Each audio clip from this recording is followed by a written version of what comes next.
संघर्ष, सत्ता और बिहार की राजनीति का पलटू मास्टर, एक ऐसे नेता जिसने बिहार की राजनीति को नए रंग दिए। कभी सुशासन बाबू तो कभी पलटू कुमार कहलाए, जिसने रेल मंत्रालय में बदलाव की शुरुआत की और फिर बिहार की सत्ता पर लंबे समय तक राज किया। लेकिन उनकी कहानी सिर्फ सत्ता की नहीं बल्कि संघर्ष और रणनीति की भी है। ये कहानी है नीतीश कुमार की। नीतीश कुमार का जन्म 1 मार्च 1991 को बिहार के बख्तियारपुर में हुआ। पिता आयुर्वेदिक डॉक्टर थे और मां गृहिणी। बचपन से ही पढ़ाई में अच्छे थे। उन्होंने बिहार कॉलेज ऑफ इंजीनियरिंग से इलेक्ट्रिकल इंजीनियरिंग की पढ़ाई की। कुछ समय बिहार स्टेट इलेक्ट्रिसिटी बोर्ड में इंजीनियर की नौकरी की, लेकिन उनका दिल नौकरी में नहीं, राजनीति में था।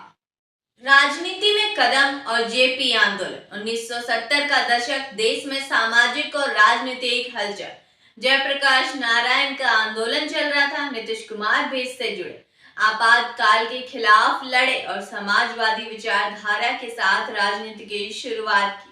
1977 में जनता पार्टी बनी, लेकिन नीतीश कुमार को पहली बार चुनाव जीतने में वक्त लगा। 1985 में वे हरनौत सीट से विधायक बने। धीरे धीरे उनकी पहचान एक ईमानदार और रणनीतिक नेता के रूप में बनने लगी। नीतीश कुमार 1990 के दशक में केंद्र की राजनीति में आए। वे केंद्रीय मंत्री रहे और रेल मंत्रालय संभाला। रेल मंत्री रहते हुए उन्होंने कई ऐतिहासिक फैसले लिए। रेलवे टिकट पर यात्री का नाम प्रिंट करवाना, महिलाओं और विकलांगों के लिए सुविधाएं, सुरक्षा और समय पर ट्रेन चलाने पर जोर। इन फैसलों से उनकी छवि एक काम करने वाले मंत्री की बनी। बिहार की सत्ता में एंट्री और सुशासन बाबू। बिहार में 1990 के दशक में लालू प्रसाद यादव का राज था। भ्रष्टाचार और कानून व्यवस्था की समस्याएं बढ़ रही थी। 2000 में नीतीश कुमार पहली बार बिहार के मुख्यमंत्री बने, लेकिन केवल 7 दिन के लिए। 2005 में फिर चुनाव हुए और इस बार उन्होंने एनडीए के साथ मिलकर सत्ता पाई। उनके शासन के शुरुआती सालों में बड़ा बदलाव देखा गया। कानून व्यवस्था में सुधार, सड़कें बनवाई, शिक्षा में सुधार के लिए साइकिल योजना शुरू की, पंचायत चुनावों में महिलाओं के लिए आरक्षण। यही वजह थी कि उन्हें सुशासन बाबू कहा जाने लगा।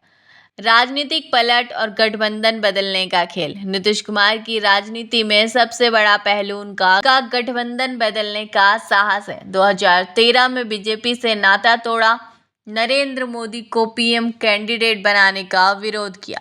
2015 में आरजेडी और कांग्रेस के साथ महागठबंधन किया और चुनाव जीता।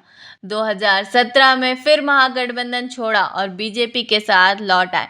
इसी वजह से उन्हें पलटू कुमार कहा जाने लगा, लेकिन ये भी उनकी राजनीतिक रणनीति का हिस्सा था। उनकी यही चाल उन्हें बार बार सत्ता में बनाए रखने में मदद करती रही। आज का नीतीश कुमार और बिहार की राजनीति में उनकी जगह। नीतीश कुमार बिहार के सबसे लंबे समय तक मुख्यमंत्री बनने वाले नेताओं में शामिल हो चुके हैं। कभी उनकी लोकप्रियता चरम पर थी। आज कई लोग कहते हैं कि उनका करिश्मा कम हो गया, लेकिन एक बात साफ है, बिहार की राजनीति में उन्हें नजरअंदाज नहीं किया जा सकता।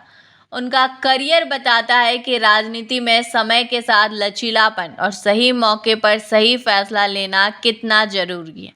नीतीश कुमार की ये कहानी हमें ये सिखाती है, राजनीति सिर्फ भाषण देने या सत्ता में रहने का नाम नहीं, बल्कि जनता की नब्ज समझने और मौके का फायदा उठाने का खेल है। यही वजह है कि कभी इंजीनियर रहे नीतीश, आज बिहार की राजनीति के सबसे बड़े खिलाड़ी बने। अगर आपको नीतीश कुमार की ये कहानी पसंद आई है तो ये वीडियो को लाइक और शेयर करें। कमेंट में बताएं क्या नीतीश कुमार को आप सुशासन बाबू मानते हैं या पलटू कुमार। और हाँ, राजनीति की और ऐसी कहानियों के लिए चैनल को सब्सक्राइब करना ना भूलें।